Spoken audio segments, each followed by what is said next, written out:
Va ora in onda la rassegna stampa. Eccoli qui i miei gattini, tutti pronti, miau, miau, miau. Cosa dirà quest'oggi Sammy Varin? Quali notizie ci trasmetterà quello speaker mattiniero e mattutino? Buongiorno, Simone, più sveglio che mai, c'è aria d'estate, si comincia ad avere caldo, cominciano ad arrivare le zanzare, quindi anche Simone ha tirato fuori le piastrine anti-zanzare, mi raccomando, è ora di tirarle fuori dalla cantina, tanto ormai queste zanzare sappiamo che sono assolutamente immuni, si sono fatte la corazza, quindi bisogna prenderle e parlargli a queste zanzare, ok? Chiaro, proviamo con le piastrine, ma proviamo soprattutto ad affrontare una nuova giornata di informazione sulle frequenze di Radio Libertà. Buon mattino a chi ci segue dall'inizio alle 7.32 sul sito di Radio Libertà, radiolibertà.net. Buongiorno a chi ci ascolta da Facebook e da YouTube. A quest'ora stiamo apparendo su varie piattaforme proprio perché molto spesso ci bloccano di qua, ci bloccano di là e quindi bisogna essere multitasking. Siamo anche sulla pagina Facebook di Lega Salvini Premier, guardatissima, ma siamo anche sul DAB e quindi sulla banda DAB delle vostre autoradio. Appena uscita adesso la notizia che l'Europa ha sancito che ci dovrà essere una radio nella vostra auto. Sembra una stupidata, ma nelle nuove auto già non era così. Cioè ti vendono l'automobile e con un computerino che si collega ad internet e se volete vi fa sentire anche la radio. Cosa veramente da pazzi, da imbecilli. Invece no, l'Unione Europea ha sancito che ci dovrà essere anche un autoradio su ogni macchina nuova con la banda FM e con la banda DAB. Noi non siamo in FM ma siamo in DAB, che è molto meglio perché prima di tutto costa di meno, è ecologica perché con un solo trasmettitore sei multicanale, trasmetti tanti canali diversi e poi l'audio è fenomenale rispetto all'FM. Fate un po' la prova, pompa pompa, ogni mezz'ora io trasmetto un pezzo musicale, lo alzate a tutto volume se ascoltate in DAB e sentite la differenza rispetto all'MP3 terribile che si segue su internet.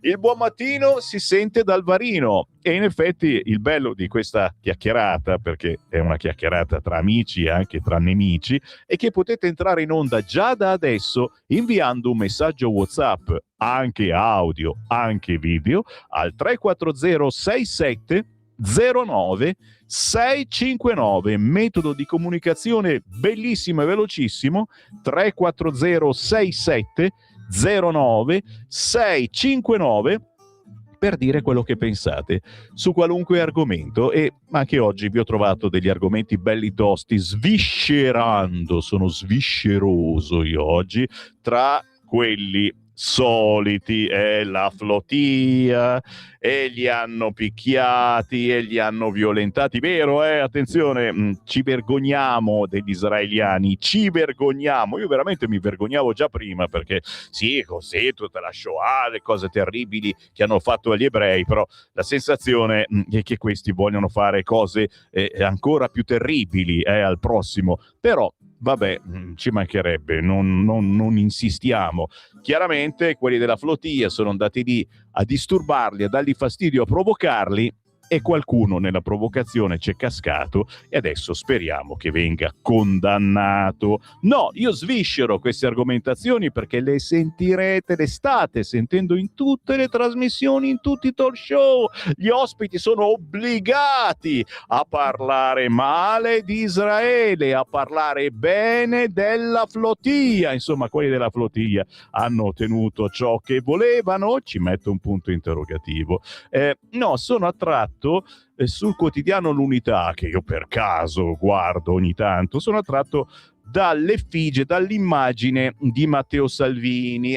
Che colpa gli avranno dato al Salvini questa volta? Allora, già che ci sono, vi leggo il titolo principale. Israele non è una democrazia. Il governo italiano lo sa, ma ne ha paura. sanzioni a Ben Gvir, ma non a Tel Aviv. È il grandissimo Piero Sansonetti, ospite ormai tutte le sere su Rete 4, ormai penso che abbia messo lì un lettino, ci dorme, poi la mattina si sveglia, così è già pronto. Di spalla l'apartheid nelle prigioni. Sergio D'Elia ci parla invece dei detenuti psichiatrici, quelli che non vanno in prigione in Italia, lo ricordiamo, vanno in cliniche apposite. E tra parentesi, la sensazione è che il signore della strage di Modena farà quella fine, ma è una mia sensazione personale. Io sono attratto da Salvini perché c'è il busto di Salvini in taglio alto sull'Unità di quest'oggi. Crash dell'economia. Votiamo Salvini, medita lo sgambetto. Attenzione, questa è una parola sibillina che tu dici cosa vorrà mai dire, lo sa soltanto Sansonetti e David Romoli che ne parla a pagina 5. Ci spostiamo ragazzi, l'argomento clou di quest'oggi, oltre ad altri, è sicuramente quello economico e da qui naturalmente avremo un'altra settimana di menate di torrone, perché il Sole 24 Ore apre così: l'Unione Europea taglia le stime sull'Italia, PIL più 0,5. Giorgetti, deroghe al patto, sono ottimista. La Commissione Europea taglia le stime di crescita per l'Italia. Nel 2026 il PIL è dato in aumento dello 0,5 contro lo 0,8 delle previsioni d'autunno, con l'inflazione al 3,2%. Anche per il 2037-2027 il ribasso allo 0,6% dallo 0,8%. Intanto al Festival dell'Economia di Trento il ministro dell'Economia Giancarlo Giorgetti si è detto ottimista sull'ipotesi che Bruxelles accetti deroghe al patto di stabilità. Lo abbiamo sentito anche ieri da Garavaglia, alla fine dirà di sì. Ottimismo che deriva dalla razionalità della nostra proposta. E ha annunciato che oggi in Consiglio dei Ministri sarà approvato il taglio delle accise con la proroga di 2 mesi del bonus per l'autotrasporto. Quindi da una parte si cerca di scongiurare lo sciopero dei tir che doveva partire nei prossimi giorni e che voleva dire non trovare più merci ai supermercati, dall'altra state tranquilli, non correte a fare il pieno quest'oggi perché lo sconto sulle accise verrà prorogato. Argomenti importanti sui quotidiani che Sammy Varin vi pone all'attenzione, e non può mancare il quotidiano comunista, il Manifesto, che naturalmente sta e starà per i prossimi 2 anni sulla flotilla. Oggi il titolo è Onda anomala. Liberi gli oltre 400 attivisti della Global Sumul Flotilla dopo la cattura e le violenze di Israele. Gaza non è stata raggiunta, ma l'Europa è stata costretta a prendere posizione. Vero, te l'ho detto, hanno avuto quello che volevano, secondo me. Ora Tajani vuole sanzionare il ministro colono Ben Gvir, che aveva salvato appena 10 giorni fa. Capito, mi hai?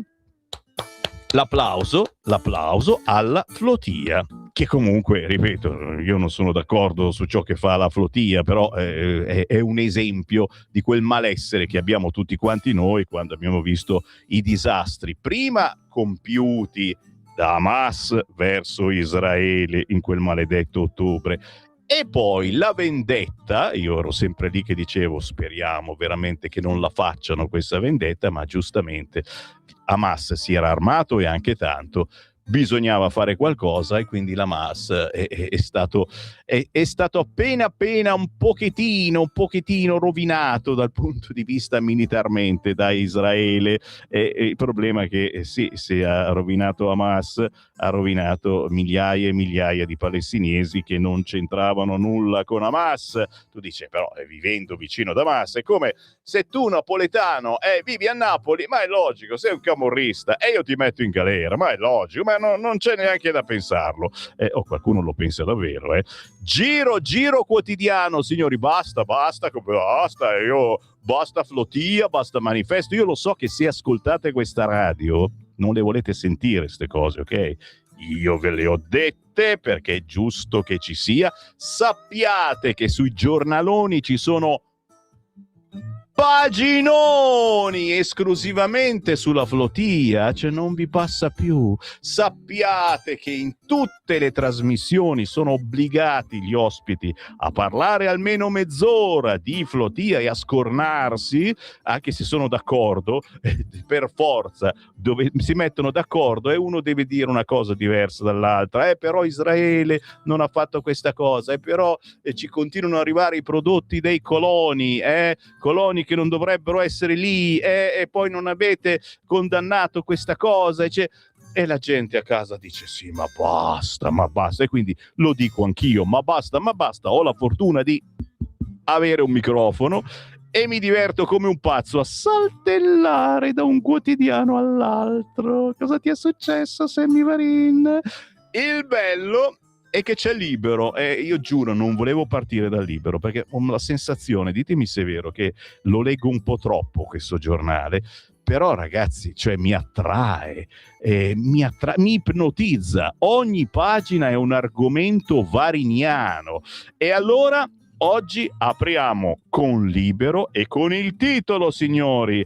È un video che sta veramente imbarazzando la sinistra, sta girando su tutti i social della Lega. Il video che imbarazza la sinistra è quello dei corsi per i migranti per insegnargli come si vota il PD, ragazzi. Robe che non l'avreste mai pensate. Esiste davvero questo video? È come se esiste. Simone, abbassiamo la base sul cursore del mio computer. Se lo volete vedere, andate in radiovisione sui social o sul sito radiolibertà.net, ma si può semplicemente solo ascoltare.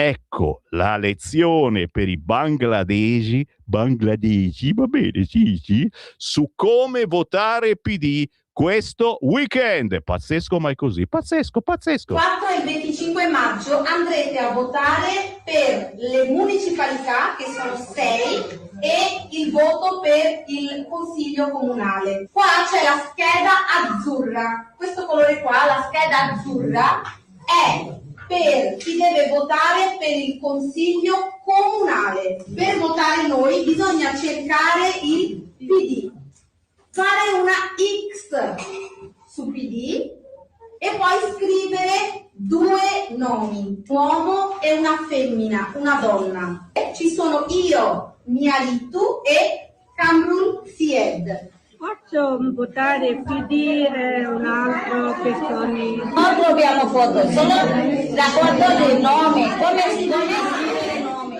Va bene, qui anche nome. Quindi, per le comunali, fate la croce su PD, scrivere Ritu e Sied, così il voto è ok. Se votate Ritu, non potete votare un'altra persona qui. Per le municipalità c'è la scheda rosa, che è la municipalità di Marghera, ok? Quindi qui bisogna comunque cercare il PD perché è il nostro partito, ok? Quindi facciamo una X. È il nostro partito, e dopo scriviamo hai il sentito? nome Abdul e Begum. Scusa, io non vorrei votare PD. Come devo fare? No PD. Ma avete sentito? Giuro non è stato fatto con l'intelligenza artificiale, e in questo momento lo ha trasmesso Paolo Borchia, il capodelegazione della Lega in Europa. Cioè, robe che stanno superando qualunque fantasia. Penso che una cosa del genere non fosse mai accaduta, o magari è accaduta ma non è stata mai diffusa. Cioè, adesso hanno avuto anche la faccia tosta di diffondere ste cose e ad avvalorare chiaramente quello che noi pensiamo ormai da qualche annetto, cioè che i musulmani si stanno incuneando all'interno del Partito Democratico, ma il loro intento è quello di farsi il partito musulmano che già esiste. Ed eccola quindi l'apertura del quotidiano Libero di questa mattina. Bada ben, i corsi per migranti, adesso te lo faccio vedere, ma lo sai che c'ho la vendetta del computer di bordo, no? Che mi sbatte fuori quando vado nei giornali che non gli piacciono, cioè bisogna andare soltanto sull'Unità e allora lui me lo fa vedere, tutto bello, a colori, eccetera. Se vado su giornali appena che non siano tanto comunisti, dicevo, la campagna elettorale Dem a Mestre nella scuola dove si insegna italiano ai bengalesi, cioè già che li insegnano l'italiano ai bengalesi, che è una cosa bellissima, li insegnano anche come votare ai bengalesi, che è una roba altrettanto importante, ragazzi, ma vorrei che anche a noi insegnassero bene come votare, lo abbiamo spiegato tante volte per radio, anche in TV, ci sono dei video, eccetera, però il video si interrompe a un certo punto, non è che ti insegna anche che bisogna votare PD, il voto dovrebbe essere segreto, ma anche uno può decidere. Anche io penso che ci siano immigrati che votano Lega, ne conosciamo parecchi, insomma ci piacerebbe che gli amici di Mestre del PD ci dicessero se sapevano questa cosa o se è una bellissima sorpresa, non se la immaginavano neanche. Ci fate sapere qualcosa? Intanto, sempre sul Libero, in centro pagina, però arriva la bella notizia: altro balzo nei sondaggi, siccome ci dicevano in queste settimane che tanto vince la sinistra ovunque, no, il centrodestra cresce, la supermedia delude Elly and Company. Sì, tra poco ve ne parlo, perché oggi se ne parla all'interno del quotidiano Libero. Che facciamo? Entriamo subito su Libero o vado? Vuoi qualcos'altro? No, ci mancherebbe, il Libero per sempre, ti posso capire. Chi è Salim El Khodri? È l'attentatore mantenuto e l'ira per il lavoro negato. Guarda che ne parla anche il mio benzinaio di questo qua, cioè viene anche un po' di rabbia, perché uno che fa il benzinaio magari gli piacerebbe fare un lavoro un attimino migliore, starsene al caldo, al fresco, quando fa troppo caldo, troppo freddo, cioè niente, uno si accontenta e dice ma sì, arriveranno tempi migliori. E questo dava la colpa al fatto che lui fosse straniero, perché non riusciva a trovare lavoro. Inneggiava contro i cristiani e poi si è fatto dare una Bibbia e voleva il sacerdote. Tu dici, ma sei matto? E no, non è neanche matto questo. L'attentatore mantenuto e l'ira per il lavoro negato, il 31enne furioso per i rifiuti delle agenzie interinali. Quante volte siete stati rifiutati dalle agenzie interinali? Si fa un bel sospiro e si fa avanti, ragazzi miei. Anch'io avrei voluto diventare famoso come Cruciani, lavorare nella radio di Confindustria, cavolo, avrei potuto mantenere la mia famiglia, tenere mia moglie a casa senza mandarla poverina a svegliarsi alle 6 del mattino anche lei per andare a lavorare. Ragazzi, se non ci riesci ti accontenti. Nel nostro caso ci accontentiamo di fare un'informazione stupenda che alla radio di Confindustria certo non ti avrebbero fatto fare e si sarebbe guadagnato però qualcosina appena di più, tu dici, ma poco. Ma non sono importanti i soldi, l'importante è il messaggio che si lancia. Questo Khodri passava le ore da solo alla PlayStation, viveva a spese dei genitori. La sorella dice era preciso e ordinato, ha preso bene la mira, no, per ammazzare quelli. Simona Pletto riserva un paginone per questo signore, intervistando anche parenti e amici. Quest'oggi su Libero, per scoprire che tipo era questo tipo qua che ha ammazzato un po' di gente, un pochettino gli ha tagliato le gambe, quell'altro ancora è tutto sfigurato. No, va bene, ma sono persone, assolutamente. È normale per tutti, ogni tanto ti gira le balle, ti incazzi, non fai ste cose. Eccoli, signori, l'argomento del giorno per il leghista celodurista è questo: bengalesi a lezione, Così si vota PD. È Libero, il quotidiano Libero, a pagina 5 che ne parla con fotografie, ma avete sentito in rete c'è anche il video che imbarazza la sinistra. A Venezia i candidati della comunità tengono corsi per i connazionali a scuola. I Dem sono il vostro partito.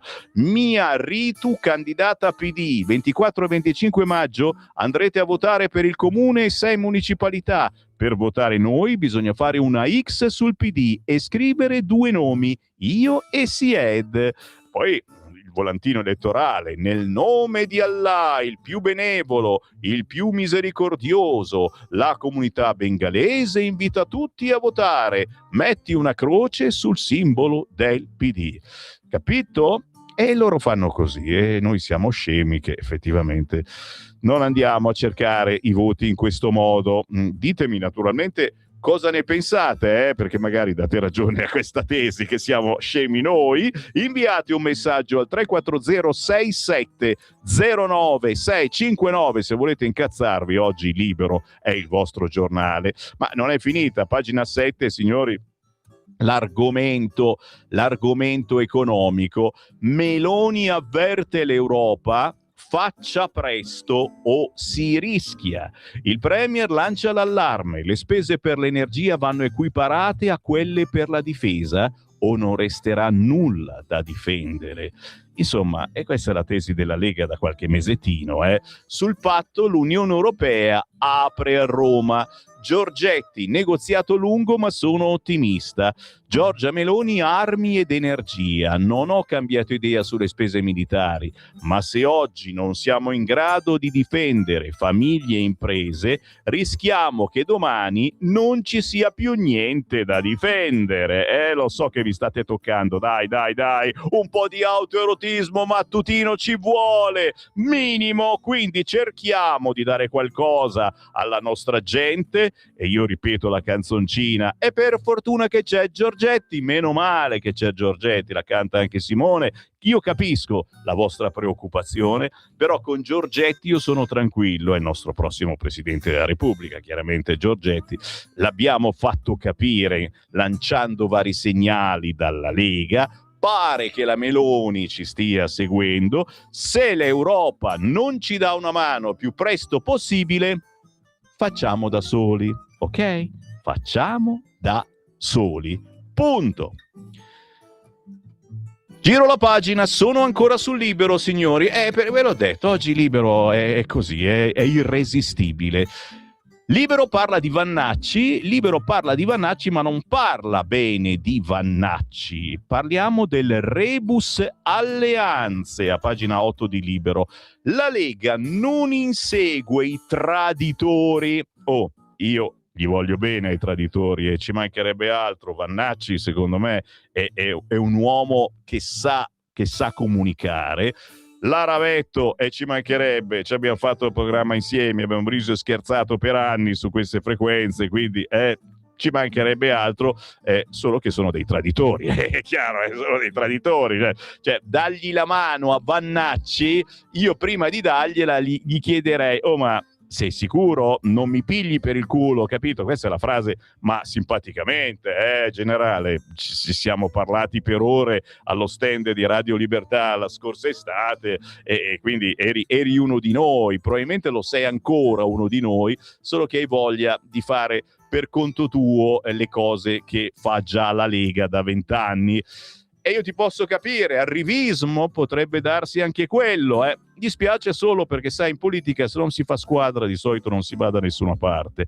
Vero è, e questo ve lo dico da quando ha fatto capolino il generale Vannacci, che nell'empireo della politica di destra e di sinistra, personaggi che abbiano carisma come Vannacci ce ne sono pochini. E questo lo dobbiamo riconoscere, ok? Che poi spari cazzate, che abbia le sue idee, anche lui magari uno psicologo non gli farebbe male, la decima mas, però avete notato che da quando è uscito dalla Lega la decima mas non esiste più, non esiste più, lo faceva solo per far incazzare i leghisti e quelli che stavano nel partito con lui. Ma chiudiamo questa parentesi, perché io ribadisco e disco riba, gli voglio bene, l'ho scritto anche sui miei social, gli voglio bene, sì, gli ho fatto anche il gestaccio, però gli voglio bene a queste persone, anche perché ce le ritroveremo in Parlamento l'anno prossimo, saremo con loro alleati. La Lega non insegue i traditori, andati con Vannacci. Questo è il titolo del quotidiano Libero. Il generale annuncia la convention a Roma e promette altri ingressi. Ma nel Carroccio prevale lo stop all'entrata di Futuro Nazionale in coalizione. Non c'entra con noi.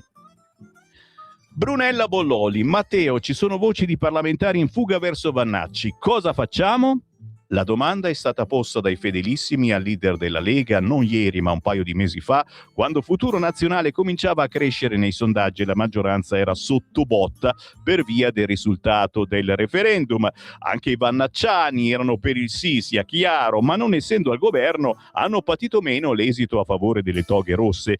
La Lega si era spesa come Fratelli d'Italia al pari degli alleati azzurri. Tra l'altro Matteo Salvini, per via delle sue decisioni da ministro dell'Interno, è stato indagato, imputato e poi assolto. Insomma, è passato dalle forche caudine di certa magistratura. Sperava nella vittoria del sì e invece è andata come è andata. Il capitano sperava in un altro epilogo anche quando a febbraio 2025 il generale Roberto Vannacci, che lui ha talmente voluto nel Carroccio da imporlo come vice segretario nazionale, ha preso la tessera della Lega. Ora che Vannacci ha salutato con la sua mini truppa di deputati iscritti al misto, si è appena aggiunta Laura Ravetto in qualità di front woman, cosa intende fare Salvini? Ufficialmente nulla, nessuna rincorsa nei confronti di chi se ne va, di chi ha tradito un partito fondato da Umberto Bossi che ha una storia, una tradizione, un radicamento sul territorio del nord, certo, ma non solo. E dire che Vannacci era stato portato sul palco del Pratone di Pontida e presentato con tutti gli onori davanti al popolo della Lega. Tempo un anno ed era già fuori, lui e il suo mondo all'incontrario e le sue sparate a chiappaclic, la sua visione controversa su immigrazione, omosessuali, lotta al gender, donne. Da candidato in Unione Europea il generale ha fatto bene alla Lega, record di preferenza alle elezioni del 2024, subito nominato vicepresidente del gruppo dei Patrioti, veramente gli hanno detto di no. Chi meglio dell'uomo che ha indossato la divisa e servito il paese nelle missioni più delicate dall'Iraq all'Afghanistan?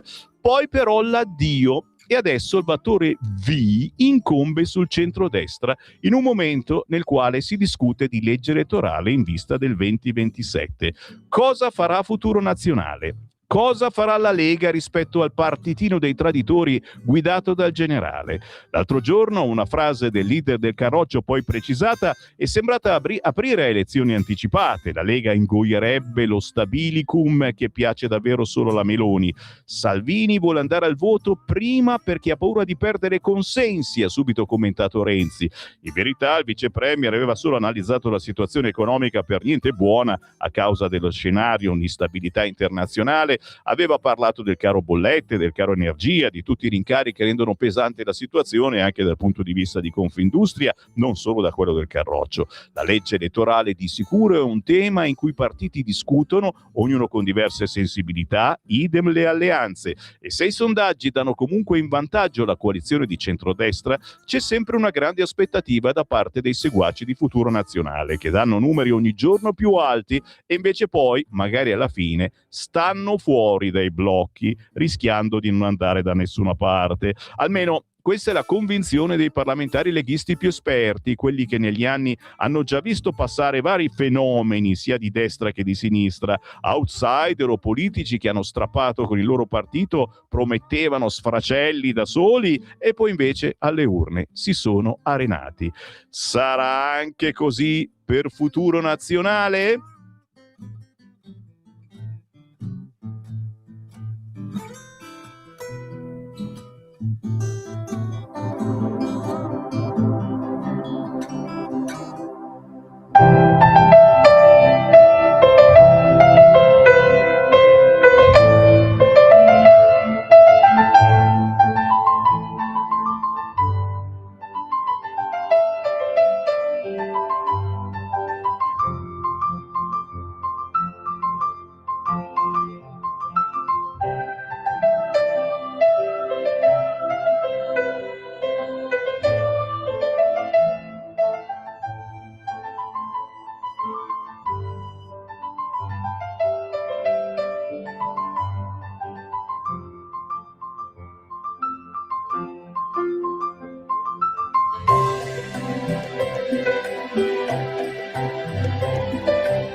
È roba buona, Simone, è roba buona. Questa ve la potete sparare a casa quando volete un sottofondo musicale carino per fare le pulizie, per rilassarvi. Si chiama Paul Robino,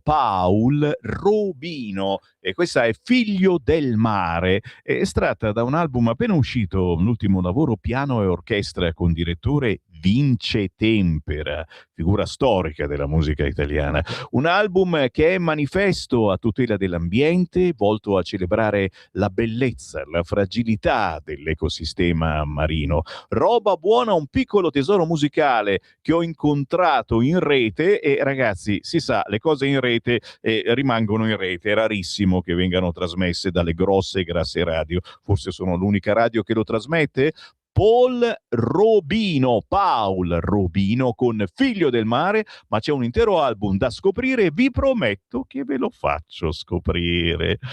Buongiorno da Sammy Varin, siamo apparsi in questi minuti su tante piattaforme, Facebook, YouTube, questa rassegna stampa va in replica poi la sera dalle 20 alle 21, ma la trovate dopo le 9:30 del mattino sul sito radiolibertà.net nella sezione podcast, la trovate chiaramente in diretta sulla pagina Facebook di Lega Salvini Premier e io vi invito a condividerla, sì, perché qui diciamo cose che vi interessano, non vi annoiamo con gli argomenti tra virgolette di regime, e chi mi conosce sa quale regime, ma cerchiamo di mettervi sul tavolo le cose importanti per affrontare questa giornata politicamente, economicamente e anche psicologicamente.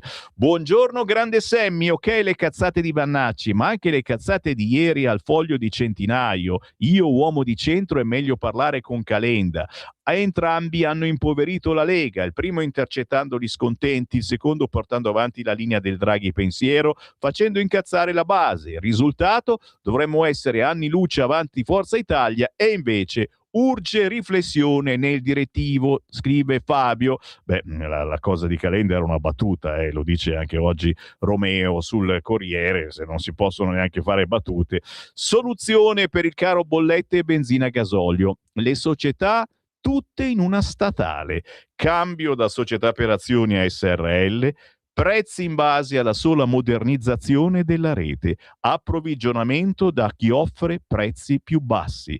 In questo modo, uscendo dalle sgrinfie della finanza speculativa, i prezzi scendono del 53% e le nostre aziende diventano competitive, dando un calcio nel sedere all'Unione Europea, Dombrovskis in particolare. Non serve un genio. Grazie Marco, volentieri inoltre a Giorgetti, va bene? Si parla troppo di Vannacci a destra come a sinistra, si tende a farlo diventare un nulla bastardo come Renzi, ci mancherebbe, bastardo in senso buono, in senso politico, certo, però io come rassegna stampa ti segnalo le cose, fino all'altro ieri Vannacci non veniva proprio preso più in considerazione da nessun quotidiano, sarà che anche ci sono le elezioni amministrative questa domenica e questo lunedì, abbiamo parlato anche noi del PD votato da tutti i bengalesi a Mestre Venezia e quindi giustamente magari c'è qualche bengalese che vota anche Vannacci. 3406709 lo sapete, la nostra è una rassegna stampa scherzosa, cerchiamo di sdrammatizzare anche i drammi più terribili, ma questo non è un dramma. Pagina 9 del quotidiano Libero e c'è la buona notizia. Altro balzo nei sondaggi, ora il centrodestra cresce, in calo Schlein e Conte. Le ultime rilevazioni danno in vantaggio la maggioranza sul campo largo. Anche la supermedia U-Trend vede una risalita nei partiti governativi, ok? Paginone su questo argomento solo sul quotidiano Libero, che poi in taglio basso parla di elezioni e nella rossa Toscana questa domenica e questo lunedì si vota per le amministrative, la partita è aperta. PD avanti a Prato e Pistoia, Fratelli d'Italia ad Arezzo.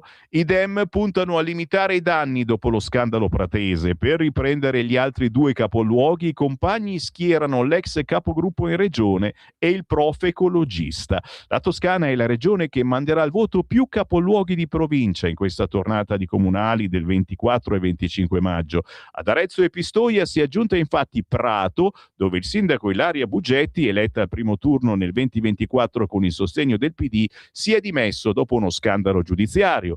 Nonostante il terremoto che ha portato al passo indietro del sindaco, la partita di Prato sembra quella più indirizzata, almeno secondo i sondaggi. La sinistra è voluta andare sull'usato sicuro, candidato l'ex sindaco Matteo Bifoni, primo cittadino dal 2014. La legge l'aveva costretto a passare il testimone alla Bugetti, ma ora è tornato candidabile per la poltrona di sindaco, secondo un sondaggio pubblicato da MG, realizzato tra il 27 aprile e 4 maggio. L'esponente Dem, sostenuto da tutto Campolargo, sarebbe in vantaggio con il 53%.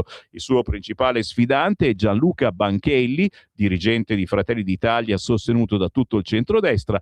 Per MG, a poco meno di un mese dal voto, avrebbe raccolto il 38,5% dei voti, con Fratelli d'Italia oltre il 27%, una distanza considerevole da Bifoni, ma il ballottaggio è un obiettivo a portata di mano. Come vi dicevo, a Arezzo invece ci sono buone notizie per il centrodestra, ma chiaramente, signori, l'appello figlio d'Apollo che faccio a tutti voi che avete la città, il comune che va al voto, è quello di non stare seduti sul divano, alzate il culo e domenica o lunedì a votare. Me raccomandi.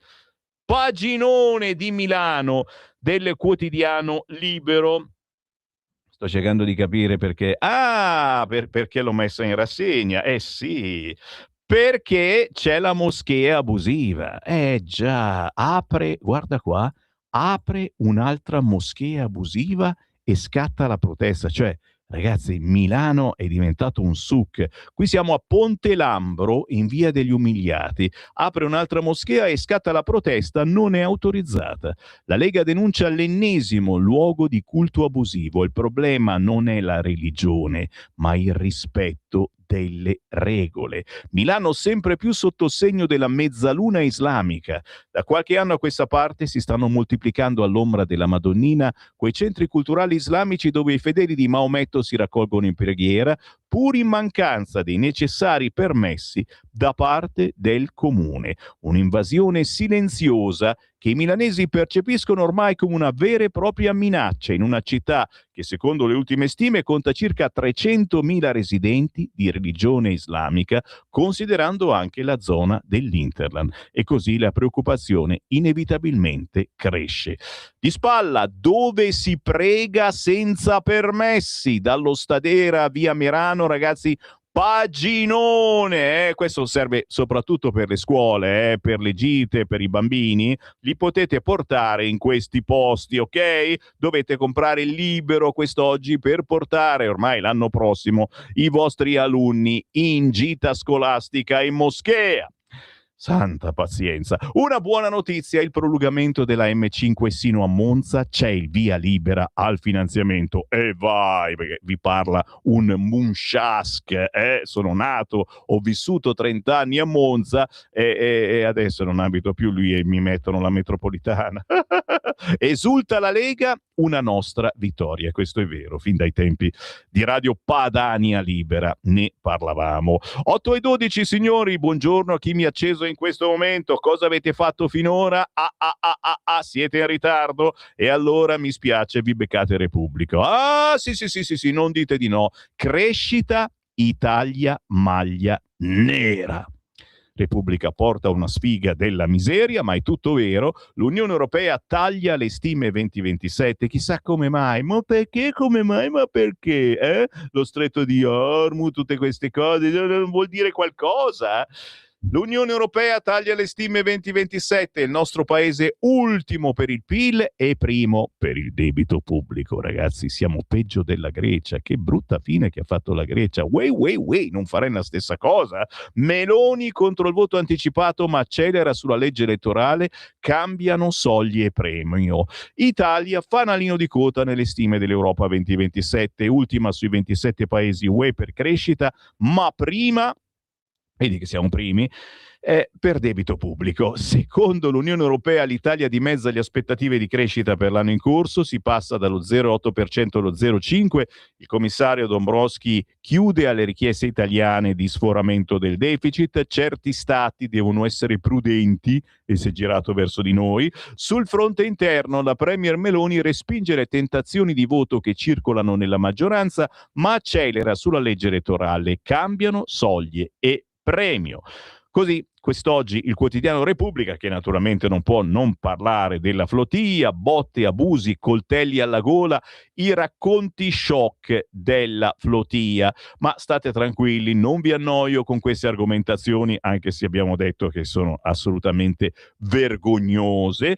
Le stime UE gelano l'Italia, ultima per crescita, prima per debito pubblico. Il titolo è purtroppo molto molto chiaro. Le previsioni di primavera della Commissione disegnano uno scenario fosco per il 2027. Dombrovskis chiude alle domande di sforamento, certi stati devono essere prudenti, ma noi magari sforeremo lo stesso. Intervista con Messori, Marcello Messori, docente presso l'Istituto Universitario Europeo. L'energia pesa, ma ci siamo messi in trappola da soli. Quello che accade a Hormuz si somma ad altre colpe. Polonia e Spagna hanno reagito meglio di noi. Se ne parla oggi sul quotidiano Repubblica, che nel paginone successivo ha Giorgetti. Giorgetti teme un conflitto lungo. Chiedere flessibilità è razionale. Oggi in Consiglio dei Ministri la conferma degli sconti sulle accise fino a giugno. Meloni, l'Europa reagisca con velocità. E nessuno dice che alla fine faremo quello che vorremo. Giro di nuovo la pagina, sono pericolosamente su Repubblica, ma vedete che sto sugli argomenti di un certo interesse e non soltanto che gli leggono i Punkabestia. 11 milioni a rischio povertà, allarme Istat su carovita e salari. Il rapporto annuale racconta di lavoratori sempre più vecchi, invece la Spagna cresce grazie alla immigrazione e innovazione. Ma anche qua in Italia non scherziamo, insomma, dai, con l'immigrazione, ce l'importiamo tutta la feccia, selezionati accuratamente, vengono da noi. Giro di nuovo, legge elettorale, cambia il premio e duello Fratelli d'Italia, Forza Italia sulle preferenze. 3 novità nel testo base di maggioranza: per evitare l'incostituzionalità, soglia al 42%, meno seggi alla Camera, stop al ballottaggio. Si cerca un'intesa sull'idea di La Russa, dei soli capilista bloccati, tra dubbi di Forza Italia e rischi di un voto segreto in aula. Se siete appassionati di questa cosa, è tutta vostra. Repubblica quest'oggi, che in taglio basso pubblica in retroscena di Lorenzo De Cicco la roadmap di Meloni, voto ad aprile 2027, quindi ragazzi meno di un anno, insofferenza di Salvini. Matteo Salvini continua a scalpitare, ma Giorgia Meloni con gli alleati è stata chiara: l'orizzonte per il voto delle politiche aprile 27, dunque solo dopo aver centrato il record di governo più longevo, vuole battere il record della storia repubblicana, cioè il prossimo 3 settembre,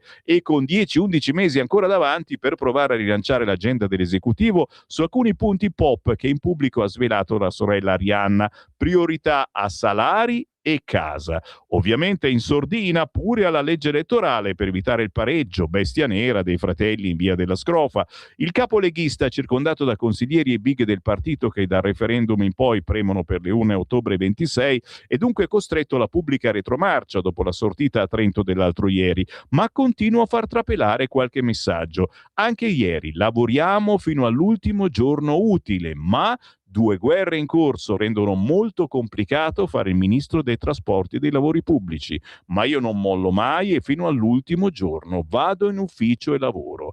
Il capo del Carroccio cerca un rilancio politico in chiave securitaria, vedi la proposta sulla revoca della cittadinanza su cui ci stanno massacrando, ma intanto vede assottigliarsi le truppe. Dopo Laura Rabetto, ieri un paio di ex leghisti del Veneto sono passati con Roberto Vannacci. Sulla durata della legislatura Meloni ha dalla sua Antonio Antonio Tajani. Per Forza Italia è tornato sull'argomento del voto anticipato Giorgio Mulè, senza mezze misure, escludo in radice l'ipotesi. E l'articolo prosegue, lo trovate quest'oggi, è sul quotidiano La Repubblica. Giro di nuovo la pagina, signori, e certamente, sempre a proposito di belle notizie, c'è l'intervista a Laura Ravetto. Prometto che non ve la leggo, ma ve la segnalo. La Ravetto, leghisti incoerenti, sto con Vannacci per la sicurezza, perché la Lega non si occupa di sicurezza. A Laura, è da 20 anni che sono qua dentro e che parlo di sicurezza. Semplicemente, se facciamo delle leggi e poi non vengono applicate da giudici, da magistrati, se la sinistra ha in mano, non tutti ma sicuramente molti di questi personaggi che poi decidono di applicare o no la legge, capisce a me. La deputata spiega le ragioni del passaggio alla formazione del generale. Salvini non manteneva le promesse e quindi si tradisce. Ok, comunque mezza pagina, non paginone, mezza trafilettone sul quotidiano La Repubblica per Laura Ravetto, che salutiamo animosamente. Caparezza, dopo Laura Ravetto ci vuole, ero in crisi ma grazie al fumetto sono fuori dal tunnel. Sì, mi ha salvato in un momento difficile, soffro di acufene, temevo che non avrei più fatto dischi, a 3 anni mi passano un Corriere dei Piccoli, la prima magia della mia vita, adoravo i Puffi, poi scoprì Bombi. Paginone oggi su Repubblica con l'intervista a Caparezza, molto amato. Dai ragazzi, mio figlio Elia se lo spara giù in taverna a tutto volume. Dove vado ragazzi? Ora ho tanti di quei messaggi da leggere, lo so che anche oggi non mi farete uscire da qua. Scrivete 340 6709 659 per commentare i quotidiani che vi sto sparando nell'etere. Sento che avete voglia del quotidiano Il Giornale, lo sento, e allora eccolo qua, anche Il Giornale potentissimo con in centropagina una croce sul PD. Propaganda Dema Venezia. Apre la scuola di voto per elettori islamici. Sembra veramente una favola. Ai corsi per i bengalesi i candidati inneggiano ad Allah. A Bologna sportello anti-islamofobia. A scuola di voto islamico. A Venezia il Partito Democratico ha organizzato un'accademia elettorale per i cittadini provenienti dal Bangladesh. Come insegnanti, manco a dirlo, ci sono Begum, candidata alla municipalità di Marghera, e Nisha, che invece si presenta in quella di Zelarino. Le due, immortalate anche sui social, istruiscono gli elettori musulmani. Il 24 e 25 maggio bisogna sbarrare il PD.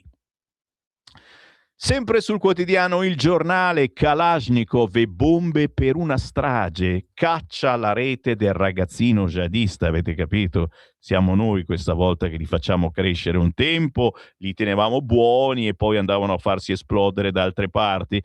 Adesso agiscono qua il quindicenne che aveva in mente di fare attentati nel nostro paese, li stava per fare. Siamo sul quotidiano Il Giornale e, visto che so che vi interessa, vado subito all'interno. Ora è caccia alla rete del quindicenne jihadista che diceva userò il Kalashnikov.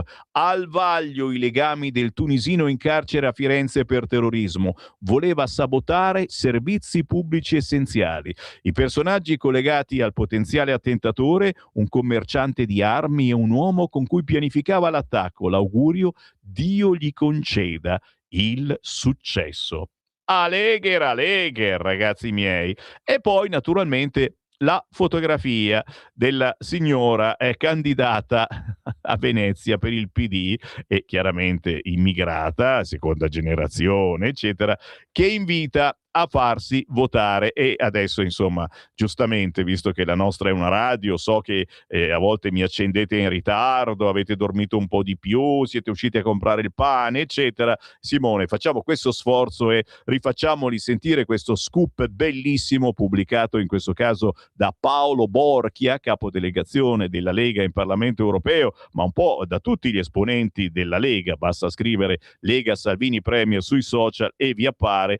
Vi assicuro non c'entra l'intelligenza artificiale, perché io la prima cosa ho detto ma certo non è vero niente eccetera, invece è tutto vero. Qui si spiega agli amici che vivono a Mestre, Venezia, nei paesini intorno come si vota, e questa è una cosa che facciamo anche noi su queste frequenze, la fa anche la Rai, Mediaset eccetera, ma si aggiunge bisogna votare PD. Sentite qui. 4 e il 25 maggio andrete a votare per le municipalità, che sono 6, e il voto per il consiglio comunale. Qua c'è la scheda azzurra, questo colore qua, la scheda azzurra, è per chi deve votare per il consiglio comunale. Per votare noi bisogna cercare il PD, fare una X su PD e poi scrivere 2 nomi, un uomo e una femmina, una donna. Ci sono io, Mialitu e Kamrul Sied. Posso votare PD e un altro che sono... Non troviamo foto, solo la foto del nome, come scrivere il nome. Va bene qui anche nome. Quindi per le comunali fate la croce su PD, scrivere Ritu e Sied, così il voto è ok. Se votate Ritu non potete votare un'altra persona qui. Per le municipalità c'è la scheda rosa, che è la municipalità di Marghera, ok? Quindi qui bisogna comunque cercare PD perché è il nostro partito, ok? Quindi È il nostro partito, avete sentito questa cosa? È il nostro partito. Signori, posso solo dirvi che se avete parenti o amici Venezia, Marghera o comunque che vanno al voto questa domenica, questo lunedì, è il caso di fargli un messaggino e magari inoltrargli questo video che trovate su tutte le pagine Facebook e Instagram della Lega. Vergognoso, ma così è, così è. Però vi dico una cosa, però parlavano in italiano.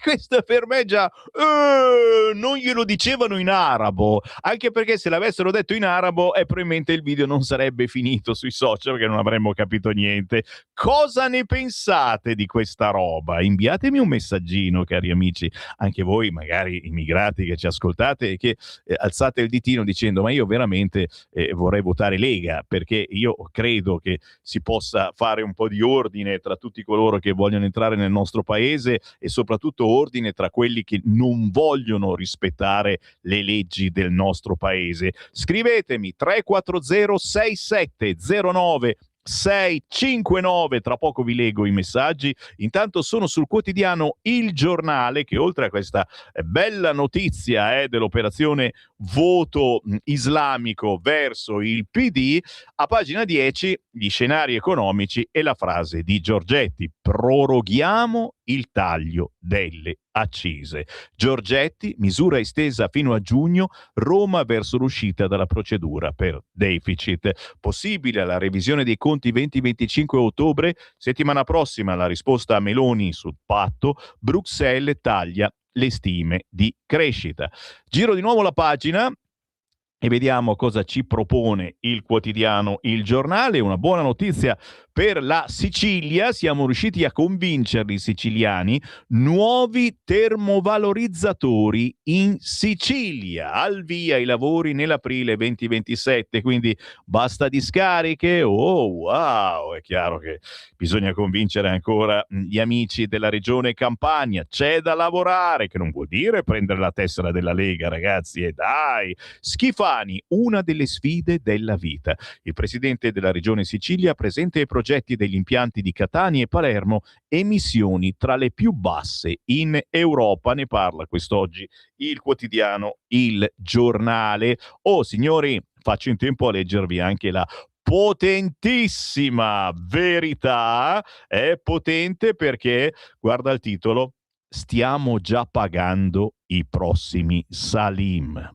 La sinistra chiede più soldi, ma la ricetta non funziona. Anzi, dopo Modena il PD vuole assumere psicologi, ma aumentare il parastato non serve. La prova viene proprio dall'Emilia-Romagna. Decenni di progressismo hanno portato a record di immigrati che drenano risorse ma non si integrano. I dati su sanità e welfare. Guarda che interessante questa cosa, e stiamo spendendo per gente che poi non si integra, continua a parlare la propria lingua, a professare la propria religione e pericolosamente ci odia, aumenta sempre di più l'odio verso un paese che sì ti ospita, sì ti dà da mangiare, la casa popolare, i sussidi, ma non ti fa diventare ricco e famoso, non ti fa diventare un rapper che fa soldi, non ti fa fare l'impiegato ma il magazziniere. Con un abbraccio a tutti i magazzinieri che ci ascoltano, santa polenta, ma dobbiamo sopportarli ancora per molto questi qua. Siamo sul quotidiano La Verità e tra i titoli deficit, energia, migranti, il vero nemico si chiama Unione Europea. Bruxelles vede nero sul 2026 eppure chiude a deroghe al patto. Niente intesa sull'immigrazione. Palenzona, euro, salto al buio. Signori, ancora una volta quello che anni fa Matteo Salvini con Alessandro Morelli mi dissero alla macchinetta del caffè: Sammy Varin, il nemico non è più tanto Roma, ma Bruxelles. Poi anche Roma non scherza, sicuramente, ma Bruxelles è ancora più nemico, diciamo così. Facciamo un giro veloce all'interno del quotidiano La Verità, perché l'aspirante jihadista fermato a Firenze dice che Dio ci conceda di farli esplodere. Dio mio, il quindicenne. Nella chat il quindicenne nordafricano sognava di utilizzare le Molotov. Non servono, basta un'arma, gli diceva il suo guru. La cosa importante è scegliere un luogo affollato e prenderne il più possibile. Per accreditarsi nel gruppo jihadista, il ragazzo faceva anche reclutamento. 15 anni, signori. Chiaramente questo ragazzo aveva fatto comunque un percorso particolare, entrando e uscendo da particolari posti riservati agli immigrati, un po' così, probabilmente forse non ci doveva uscire da questi posti. Tajani, bella frase che ci aspettiamo da uno come lui: più figli, meno immigrati. Fantastico, noi lo amiamo, impeccabile Tajani. Il ministro degli esteri rilancia l'allarme demografico. La denatalità accresce il bisogno di lavoratori stranieri. Signori, con questo io vado in pausa. Stai ascoltando Radio Libertà. la tua voce libera, senza filtri né censura. La tua radio.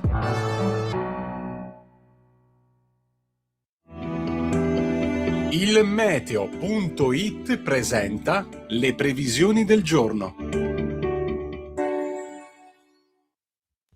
Anticiclone subtropicale in ulteriore rinforzo sull'Italia a garanzia di una giornata soleggiata e anche calda. Nelle prossime ore ampio soleggiamento da nord a sud con solo qualche addensamento sulle regioni settentrionali, ma del tutto innocuo e senza conseguenze. Nel pomeriggio la situazione non è destinata a cambiare di molto, salvo poche nubi sparse solo all'estremo sud, massime sui 30 gradi, specie al centro-nord e in Sardegna. Per ora è tutto da ilmeteo.it, dove il fa la differenza anche nella nostra app. Una buona giornata. Da Lorenzo Tedici. Avete ascoltato le previsioni del giorno. Lo amiamo perché ci offre sempre le cose più buone e naturali. Linea Alberto Acerbis. Problemi respiratori, tosse, raffreddore, tosse secca, tosse grassa. Abbiamo il prodotto che ti può aiutare. Bronco Free, la soluzione bevibile alla bava di lumaca, timo, verbena, altea, papavero e marrubio. Un insieme di erbe e di prodotti che aiutano a sciogliere il catarro e a favorirne l'espettorazione in maniera naturale. La tosse è un meccanismo espulsivo naturale che il nostro organismo mette in atto quando all'interno delle nostre vie respiratorie entrano virus, entrano batteri, entrano sostanze che il nostro organismo ritiene dannose. Come fare per calmare la tosse? Bisogna sciogliere il catarro e favorirne l'espettorazione attraverso un mucolitico naturale. La bava di lumaca, infatti, attraverso gli enzimi litici in essa contenuti, aiuta a sciogliere appunto il catarro e aiuta la sua espulsione. Abbiamo un'offerta straordinaria per voi stamattina. Se dite ascolto Radio Libertà e chiamate lo 030 68 40 408, 3 flaconi di Bronco Free a 59 euro, e se dite ascolto Radio Libertà voi non pagate le spese di trasporto e in più avete uno splendido omaggio. Chiamate adesso 030 68 40 408. Stai ascoltando Radio Libertà, la tua voce libera, senza filtri né censure, la tua radio.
Aco Bocina è un mandolinista e chitarrista di altissimo talento che oggi compie gli anni. E allora, dai, Aco, non potevamo non farti gli auguri, molto molto volentieri, anche perché Aco Bocina sarà ospite qui nei nostri studi il 6 di giugno, sabato 6 giugno, nella trasmissione L'Angolo della Musica Classica alle ore 13, quella di Oretta Pierotticei, quindi da non mancare questa Angel con gli auguri ad Aco Bocina e a tutti quelli che oggi festeggiano qualche cosa, musica genuina, quella di Radio Libertà. Sono le 8:37, il buongiorno si sente dal Varin, ma anche dai vostri messaggini. Quanti ne arrivano al 340 6709 659 per commentare i fatti del giorno o qualunque sia il vostro pensiero, e ci mancherebbe. Ma il ministro Valditara cosa sta facendo per questi deliri dei docenti sinistri pro-Islam? Mi pare che la situazione, anziché migliorare, stia peggiorando in tutti i sensi. E cara Dani, ma questa è una novità comunque, che fanno queste infarciture di istruzioni su come votare PD. Spero che non fosse una scuola, o era una scuola? Tan, ta, da, dan. Se non avete capito di cosa sto parlando, fatevi un giro su Libero o sul Giornale, perché sono gli argomenti principali, e soprattutto in rete ci sono questi video dove delle maestrine spiegano ai loro alunni, grandicelli per la verità, come votare questo weekend PD. Meglio alleati con Vannacci che con Tajani o Calenda. È vero, Silvio, assolutamente sì. Buongiorno, vorrei confermare che la Laura Ravetto è proprio una bella stronza politicamente, Laura, così come si è rovinata a farsi rifare. Ma dai, adesso non andiamo sul personale, ma ci mancherebbe. Scusate, ma sono proprio arrabbiata. No, prendo le distanze da queste cose, assolutamente no. Il problema è un altro, è nel senso che quando si fa battaglia su certe cose e esci per fare la battaglia ancora su certe cose, uno dice vabbè, allora quanto valeva che tu stessi già dentro, visto che eri un volto anche molto, molto potente, una buona comunicazione. Parlo della Ravetto, ma parlo anche di Vannacci, eccetera, chiaramente perché si vuole dare priorità a un certo ego, punto di domanda. Lo chiedo a voi, signori, lo chiedo a voi. Potete rispondermi al 340 6709 659. Comunque ricordiamo che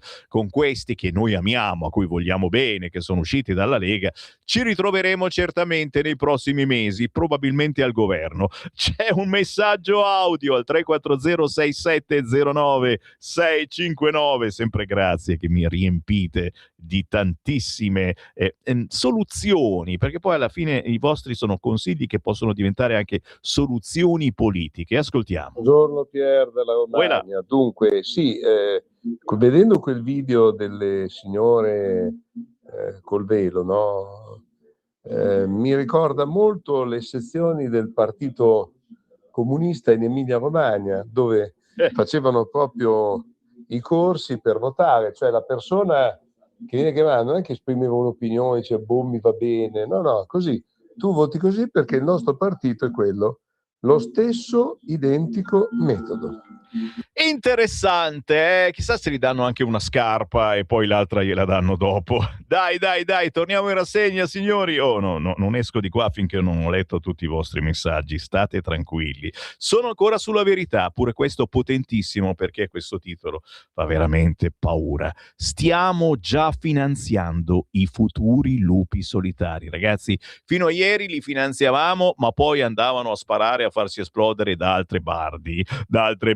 Adesso stanno qua da noi. Mentre davanti ai corpi straziati da El Khudri il PD chiede altre risorse per gli psicologi, i dati dell'Emilia Romagna mostrano la follia del sistema. La gran parte degli stranieri non lavora, ma cannibalizza i servizi, dai pronto soccorso alle case popolari. Lo scrive Maurizio Belpietro oggi sulla Verità. Ragazzi, se uscite a fare una passeggiata, a comprare il pane nella pausa lavoro, entrate, si chiama edicola, è un posto strano, lo so, e c'è gente anche strana dentro molto spesso, però è il caso, acquistate la Verità, perché questo articolo di Belpietro è assolutamente da leggere. Ditemi se non è vero che sono tutti ai pronto soccorso, le case popolari sono loro. Ditemi se non è vero. Il vero disagio psichico e sociale è la cattiva gestione dei flussi, ed è soprattutto il non voler applicare la legge, non volerne fare di più cattive di leggi, come la famosa remigrazione, il togliere la cittadinanza italiana a cani e porci che si macchiano di gravi reati. E gnigniro, e no, questo non è terrorismo, e questo è nato in Italia, no. Se fai un grave reato, fora di bal. e città rosse come Parma e Ravenna non spendono i fondi disponibili, o li spendono come vogliono loro. Modena, l'urlo della sorella di Salim, sono andati a beccare anche lei, sarà dura guardarlo negli occhi. Lo sfogo, non riusciamo a trovare le parole giuste, dire ci dispiace non basta. Giro di nuovo la pagina e qui naturalmente a pagina 4 si ritorna sull'argomento che ti dicevo, la revoca della cittadinanza, scrive Adriano Scianca sulla Verità. Qui da noi è tabù, ma nel resto del mondo è una priorità. Per la legge italiana El Codri, ma una volta che lo leggo giusto, è destinato a restare italiano.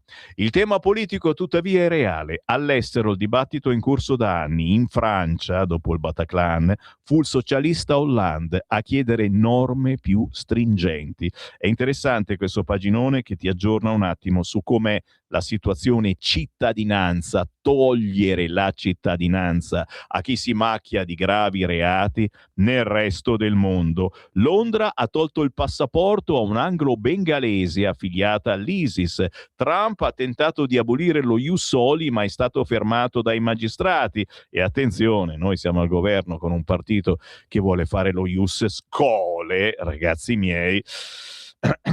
Giro di nuovo la pagina, sarà meglio ragazzi, ma sulla Verità avete visto oggi c'è roba buona, strabismi rossi sulla violenza.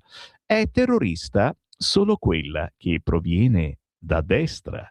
Lo storico Gobetti sostiene che le stragi sono sempre fasciste, gli altri compagni che sbagliano. Berizzi fa l'identikit dei nazi nichilisti, ma sembra il profilo di Salim. Francesco Borgonovo, un paginone che vi fa riflettere ancora una volta anche sulla potenza dell'informazione di sinistra rispetto alla nostra, ed è per questo che voi che ascoltate questa radio veramente col cuore vi invitiamo a darci una mano economicamente, la mano, non è che ci dà piacere, no, vogliamo una mano economica. Ricordate che questa radio vola in alto se ci ascoltate, ma se contribuite anche alla nostra radio attraverso un bonifico sul nostro conto corrente postale 37671294, la prima volta che andate in posta 37671294, intestato a Radio Libertà a Milano.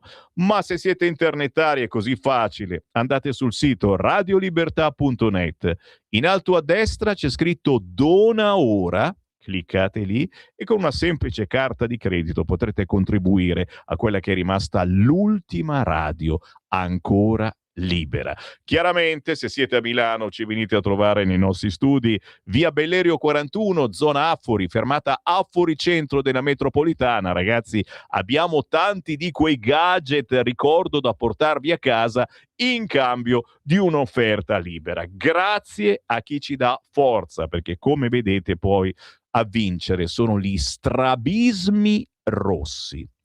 Giro di nuovo la pagina, ancora la Verità, l'Unione Europea taglia le stime, colpa dell'Iran, ma decide di aiutare soltanto Berlino. Lo sapevate questo? Giù le previsioni di crescita nel 2026, appena più 0,9% e l'Italia è ultima, a più 0,5%. Non dipende da noi, ma, dicono i contabili, dalla guerra nel Golfo. Eppure sul 3% non si discute. Lo sfora la Germania? Niente inflazione. Naturalmente il taglio delle accise, la proroga di 2 settimane, state tranquilli, oggi in Consiglio dei Ministri la misura per il caro benzina. Giorgetti dice estensione almeno fino alla 1 di giugno. Salvini, qualcuno non coglie l'urgenza. Tajani vede gli autotrasportatori. Chiaramente tutti ci domandiamo da dove saltano fuori i soldi se non ci lasciano sforare, e Bruxelles non ci salverà, signori, e lo dice ancora pagina 7 il quotidiano La Verità. Proprio a questo proposito, niente deroga sul deficit per sostenere famiglie e aziende, intesa mancata sul regolamento per i migranti, nessun aiuto sul fronte energetico. l'unione ci vuole morti. Se il governo intende rispettare i paletti, dovrà spiegarlo agli elettori. È ora di alzare la voce. Questa è la voce di Gianluigi Paragone oggi, che la racconta giusta sul quotidiano La Verità a pagina 7. E poi slittano le nuove norme sui rimpatri. L'euroburocrazia colpisce ancora. Lite tra Consiglio e Parlamento sulla data di applicazione, altro trilogo a inizio giugno. Cos'è il trilogo? La Germania non ha abbastanza volontari. Forse ci servirà la leva obbligatoria, dicono in Germania. Dai! Il governo diventa azionista di una fabbrica di tank, di carri armati, e reclama la guida della NATO con meno USA, il cui high-tech resta essenziale. Alessandro Rico ci parla di questa argomentazione, leva obbligatoria in Germania. Avete sentito, no? Che ormai dobbiamo armarci, comprare le armi, 5% alla NATO e qui e là, e intanto qui siamo costretti a chiudere bottega. Tranquilli, vi ricanto la canzoncina. E per fortuna che c'è Giorgetti. Io mi fido di Giorgetti, mi fido anche di Salvini. Per fortuna c'è la Lega in questo senso. Un'altra cosa carina oggi sulla Verità, tanto per essere un po' più leggeri. Il presidente della Repubblica. Avete notato che tutti quelli che fanno i presidenti della Repubblica iniziano un po' imbronciati, un po' sfasciati, eccetera, e poi con gli anni migliorano sempre di più. Il potere ricostituente del Quirinale, titola oggi il quotidiano La Verità, pagina 10. Così tutti i presidenti risorgono. Nessun capo di Stato italiano è mai mancato mentre era in carica. Anzi, il venerato Colle è un vero elisir di lunga vita. Mattarella è l'ennesima conferma, è entrato curvo e lento, come si permette Marcello Veneziani, ora sta persino al passo delle celebrità. E vengono elencati i vari ultimi presidenti. Ci viene in mente Cossiga, ragazzi, che era entrato, era muto d'accento e di pensiero, e poi negli ultimi anni, ve lo ricordate, Cossiga, il picconatore potentissimo, ci vorrebbe adesso, devo dire, tutto buono, squisitamente buono, l'articolo della Verità di Marcello Veneziani sul potere ricostituente del Quirinale. Ci fermiamo, c'è qui Parlamento, e proseguiamo la chiacchierata con De Bertoldi sull'argomento della rottamazione delle cartelle. Qui Parlamento. Altro tema che ritengo utile è stato, per la competitività, come dicevo prima, del sistema economico nazionale, è stato quello di prevedere un iperammortamento con eliminazione del vincolo di provenienza degli investimenti. Anche qui cerco di tradurre. Lo Stato ha detto: siccome le nostre imprese devono rendersi competitive, devono elevare la propria digitalizzazione, i propri strumenti informatici di automazione, e siccome gran parte di questi beni provengono da oltre i confini europei, parentesi, ahimè, per le deficienze di questa nostra Europa, non possiamo dire alle nostre imprese: non vi aiutiamo se siete costretti a comprare i beni al di fuori dell'unità europea. E quindi il governo è immediatamente intervenuto su questo argomento e ha dato possibilità alle imprese di poter beneficiare dell'iperammortamento e delle misure agevolative anche acquisendo beni da fuori i confini europei, ma ovviamente li acquisiscono dal di fuori perché dal di dentro non era possibile acquisirli. Quindi una dimostrazione di praticità, di realismo della politica del governo di centrodestra. Quindi un altro aspetto che ritengo utile e importante e che si collega anche al decreto carburanti della scorsa settimana, il fatto di aver dato agli agricoltori italiani, ai coltivatori, la possibilità di avere un maggior credito d'imposta per le serre, per l'energia che viene utilizzata per appunto riscaldare le serre, quindi garantire una continuità di processo nel sistema agricolo nazionale. Questi sono due piccoli passaggi che ho voluto evidenziare perché non intendo pedissequamente analizzare il provvedimento, ma voglio ora aprirmi a delle considerazioni più generali, come dicevo prima. E allora, qui ricordo quanto ho detto in dichiarazione di voto per il gruppo parlamentare della Lega, quanto ho detto nella scorsa settimana sul decreto energia. E dico che questo decreto, come il decreto energia, cerca di dare delle risposte e, come ho detto, ne ho evidenziate due che ritengo di particolare merito. Però è un governo che non può fare miracoli, perché innanzitutto, e i colleghi dell'opposizione non me ne vogliono perché sanno quanto io cerco sempre di confrontarmi prima di tutto in modo educato con loro, senza mai offendere, senza mai usare epiteti. Cerco e sono felice quando vengono anche recepite le loro istanze, tranne nel caso che dicevo prima, ma insomma quello spero che sia un'eccezione. Però ecco, è inutile che ci nascondiamo sul fatto che il bilancio dello Stato piange per colpa di provvedimenti che magari non entro nel merito, ma di provvedimenti che potevano anche essere nelle intenzioni buoni, potevano dare dei riscontri positivi, ma sono stati realizzati male e hanno penalizzato per decine e decine di milioni, se non per centinaia di milioni, il bilancio dello Stato. E quindi il governo deve fare con quello che è rimasto in cantina, in cascina, per rispondere alle emergenze. E allora, se è così e se quindi i decreti danno delle risposte nei limiti delle possibilità operative della maggioranza, io credo che dobbiamo avere il coraggio di dirci le cose come stanno, cari colleghi, e dobbiamo dire che qui il problema fondamentale, di fronte a un'emergenza senza pari, quella energetica, che manca la politica europea. Noi troviamo un'Europa che troppo spesso lascia soli gli Stati membri, nei momenti peraltro di maggiore difficoltà. E quindi dov'è la politica energetica dell'Europa?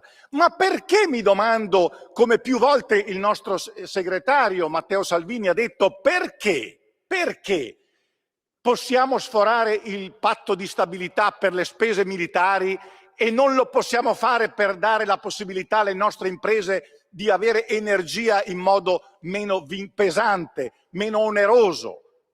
E allora apprezzo che la Presidente del Consiglio si sia recata nei giorni scorsi in Europa per chiedere più elasticità su questo. Noi lo chiediamo da tempo, Non è accettabile, lo dico e lo ripeto, un patto di stabilità che metta nelle condizioni il nostro sistema produttivo di non essere competitivo.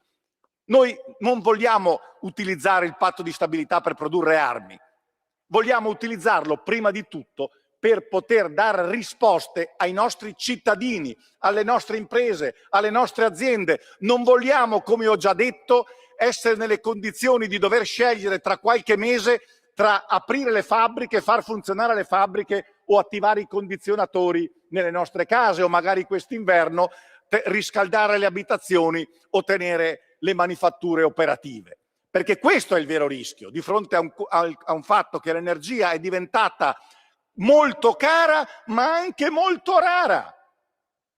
E allora torno su quanto ho già detto, perché credo che ripetita iuvant in determinate situazioni, torno a dare un messaggio alla politica e al governo sul fatto che il dialogo, quel dialogo che il Santo Padre ci chiede di avere ogni giorno, il dialogo venga riaperto con tutti ed anche con la Russia sul tema dell'energia. Perché non possiamo andare avanti in questo modo pagando l'energia 3, 4, 5 volte di più rispetto a quello che la potremmo pagare se interloquissimo, come abbiamo sempre fatto nel passato, con tutti. Siamo certamente in un'alleanza, non vogliamo cambiare nulla, siamo fieramente vicini al popolo ucraino, lo abbiamo aiutato e lo aiuteremo, ma detto questo non possiamo non dialogare con la Russia, non possiamo impedire al nostro sistema di avere energia e carburante a un prezzo che gli permetta di essere competitivi. In un contesto nel quale, e lo ripeto, ricordo, la Russia ha tanti problemi, ma non ha certamente il problema di vendere carburante o energia, perché gli acquirenti sono tantissimi e sono anche i nostri alleati europei, perché ricordo che la Francia e la Spagna, e sono dati ufficiali, non miei, hanno aumentato del 16% gli acquisti di energia dalla Russia, mentre noi li abbiamo azzerati.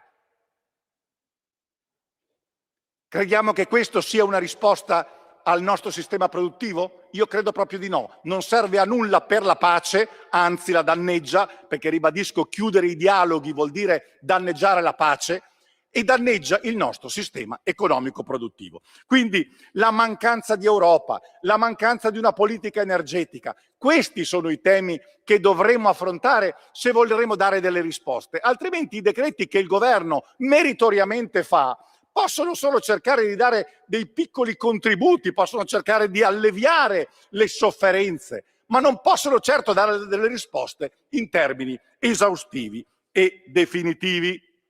Negli ultimi minuti che ho a disposizione passo quindi a ricordare anche altri passaggi che ritengo utili, sempre in un momento di stimolo nei confronti della maggioranza e del governo. Il fatto che noi dobbiamo utilizzare la leva fiscale ancora di più per facilitare il fatto che il risparmio, il grande risparmio italiano, quello che è una delle peculiarità del nostro paese, possa arrivare in modo facilitato alla nostra economia reale. Anche qui traduco, dobbiamo fare in modo che il risparmio gestito, le casse di previdenza che investono ovviamente nell'ottica della convenienza, soprattutto al di fuori dei nostri confini nazionali, dobbiamo fare in modo che trovino più conveniente allargare la componente di investimento dei nostri risparmi nelle nostre imprese italiane, perché questo significa possibilità di essere competitivi e di accrescere il PIL nazionale e quindi di dare risposte vere al salariato, al dipendente, all'artigiano, al commerciante, all'industriale, quindi al nostro paese. Leva fiscale, quindi, utilizziamola, e il mio amichevole richiamo al vice ministro Leo, che ha competenza in materia, è proprio quindi sull'utilizzare di più questo argomento per facilitare, come dico, il fluire del nostro risparmio verso l'economia reale. Concludo con due temi velocissimi, anzi tre, cerco Presidente, di dirli in pochi secondi.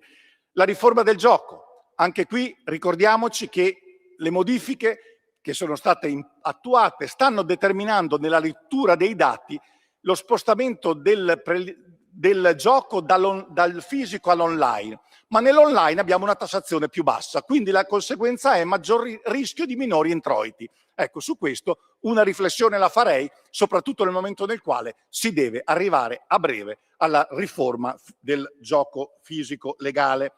Una battuta sul superbollo. Piccolo tema che può valere un centinaio di milioni, ma anche qui voglio dire l'automotive va aiutato anche togliendo queste tassazioni inique che portano semplicemente al fatto che le macchine vengono o non acquistate o vengono immatricolate all'estero, quindi abbiamo meno introiti di IVA, di IPT, di conseguente a manutenzioni, a gestione del parco macchine. Quindi è un tema sul quale dobbiamo fare una riflessione, non è aiutare i ricchi, è dare più lavoro all'Italia nel momento in cui da liberale si va a togliere questo iniquo balzello. Per concludere, davvero, un minuto, Presidente, se me lo concede, rispondo alle critiche che la sinistra ci fa quando parla di rottamazioni, di sanatorie. E allora voglio dire che pur condividendo in linea di principio le critiche che la sinistra, il Partito Democratico, fa alle sanatorie, voglio loro ricordare che, e lo dico da commercialista, che fin tanto, cari colleghi, che abbiamo sanzioni nell'ordine del 200 e del 300%, il che vuol dire tradotto sempre che se un cittadino ha evaso 100 gli viene chiesto 300 o 400, fino a che avremo queste norme, il fatto di andare a creare delle sanatorie vuol dire solamente permettere di vivere al cittadino, di sopravvivere all'impresa e di dare qualche euro in più all'erario dello Stato. La ringrazio, Presidente, della sua pazienza e buon lavoro a tutti. Grazie. Qui Parlamento. Stai ascoltando Radio Libertà. la tua voce libera, senza filtri né censura. La tua radio.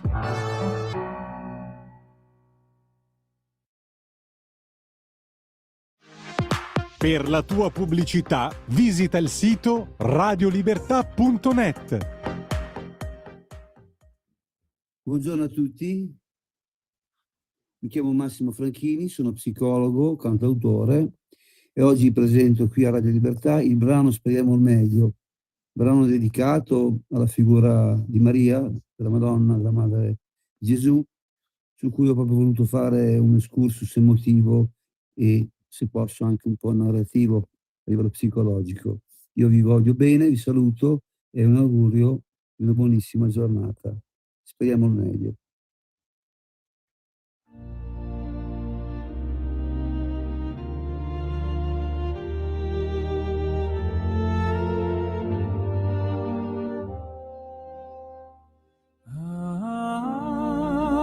Ave Maria, in excelsis Deo, dolce madre dei peccatori, ecce Domini, la luce che brilla sotto il cielo, nostra anima scintilla.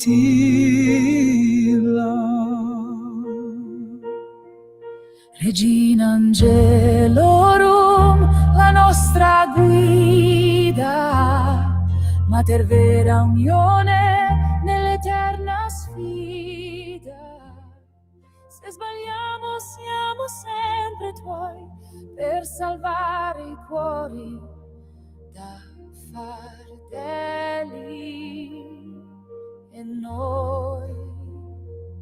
Preghiamo qui per un amore sincero, offriamo vita nel tuo dolce mistero.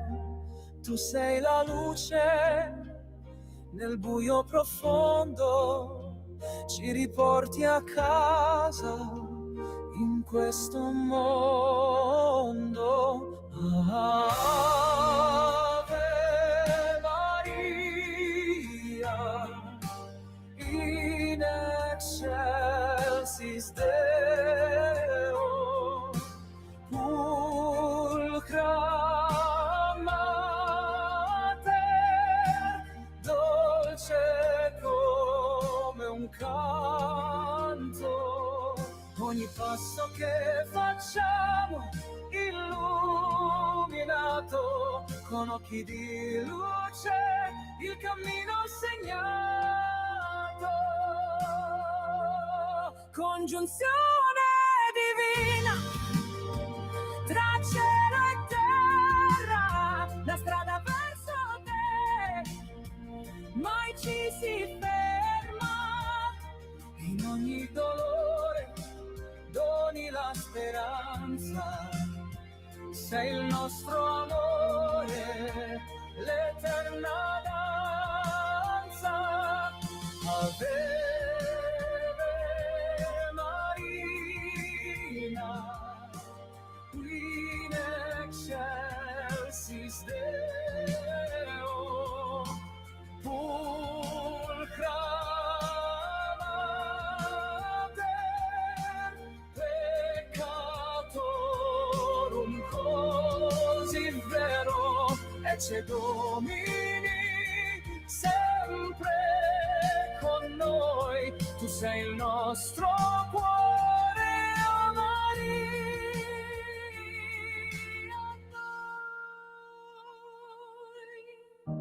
Tu ci illumini il cammino, guidandoci con amore divino. In questa vita tutti uniti verso te, Maria, mai sconfitti.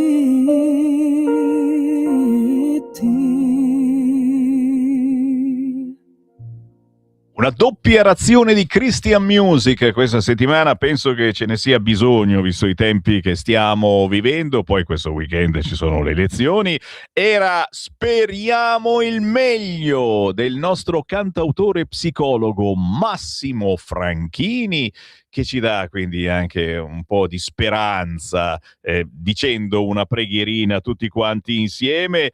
Ma a proposito di speranza, a proposito di cose buone, certo il suo olio non posso dire che sia proprio benedetto, ma è altrettanto buono, direi. L'olio extravergine di oliva di Alberto Acerbis. Buongiorno. Buongiorno, ciao. Buongiorno Sammy, buongiorno, complimenti sempre per la bella musica e complimenti per dar spazio a questi straordinari cantanti che fanno della musica e si capisce che è una loro vera passione. Bravo Sammy, avanti così. Grazie. Allora, una cosa, ma no, è vero, è così. Ascolta Sammy, io sai che insomma arrivo dalla campagna, io parlo come mangio, c'è poco da fare. Allora io lo dissi, se non sbaglio, ancora a novembre, perché si era già visto dalla fioritura che avremmo avuto poche olive quest'anno. Abbiamo ottenuto un olio meraviglioso, un olio con delle acidità bassissime, polifenoli, una cosa importante, un olio importante, veramente. E dissi, guardate che di olio ne faremo poco, ma tanti non sanno ancora, ma è giusto ricordarglielo agli amici, che l'Italia non produce olio extravergine di oliva sufficiente per il proprio fabbisogno. Quindi noi non produciamo olio extravergine di oliva sufficiente per il nostro fabbisogno e quindi se qualcuno vuole l'olio extravergine di oliva tante volte arriva da Tunisia niente contro la Tunisia, Spagna, Grecia, Marocco, ok? Quindi quando io vi esorto a dire ascoltate, noi abbiamo ancora una cisterna, poi basta e diremo stop, Geneminga, finito, prenotate l'olio per il vostro fabbisogno. Cioè chi ci conosce già da 30 anni, 32 anni, sa benissimo di cosa stiamo parlando. Se mi chiama come fa regolarmente il suo papà ogni 4 mesi, Alberto mi prepari 6 bottiglie, andiamo a imbottigliare come avere il frantoio sotto casa. Perché un'altra cosa che tanti magari non sanno, se mi è giusto informarli, la scadenza di un olio inizia nel momento dell'imbottigliamento. L'olio che noi abbiamo in cisterna è freschissimo. È chiaro che a livello aziendale per me è molto più economico, sarebbe molto meglio imbottigliare l'olio tutto a novembre, però l'olio imbottigliato a novembre oggi è già quasi in scadenza, quindi facciamo queste cose per darvi la qualità assurda, estrema, siamo matti in quella roba lì. Volete 6 bottiglie di olio da 1 litro estratto a freddo, da usare a crudo, meraviglioso questa primavera, quest'estate, 030 68 40 408 oppure il sito olioacerbis.com. 84 euro, 6 bottiglie da 1 litro di estratto a freddo Acerbis olio extravergine di oliva, 2 poi go finiti. Qualcuno in casa deve fare una dieta particolare, c'è una persona anziana, un bambino, perché l'alimentazione è molto importante e quindi il medico gli dice devi usare un olio importante, fammi leggere che ho le analisi chimico-fisiche, chiedetecele, domandare lecito e rispondere cortesia, ve le mandiamo. Questo qua è il nostro modo di lavorare da 30 anni. È chiaro che se cercate, ma ve lo dico col cuore, l'olio, tanto sono tutti uguali, per ungere la padella chi se ne frega, probabilmente noi non siamo l'azienda giusta per voi. 84 euro, 6 bottiglie da 1 litro estratto a freddo, ne avete 3 bottiglie, prenotatelo per luglio, ve lo mandiamo a luglio, ve lo mandiamo a fine giugno, l'importante è saperlo 15 giorni prima per darvi un prodotto straordinario, buono, che fa fare la scarpetta. E ricordate che l'olio nutraceutico nell'essere consumato fa parte di quei prodotti straordinari che fanno bene anche alla salute. E poi ricordiamo che l'economia di un paese si mantiene viva, alta, consumando principalmente i prodotti del proprio paese.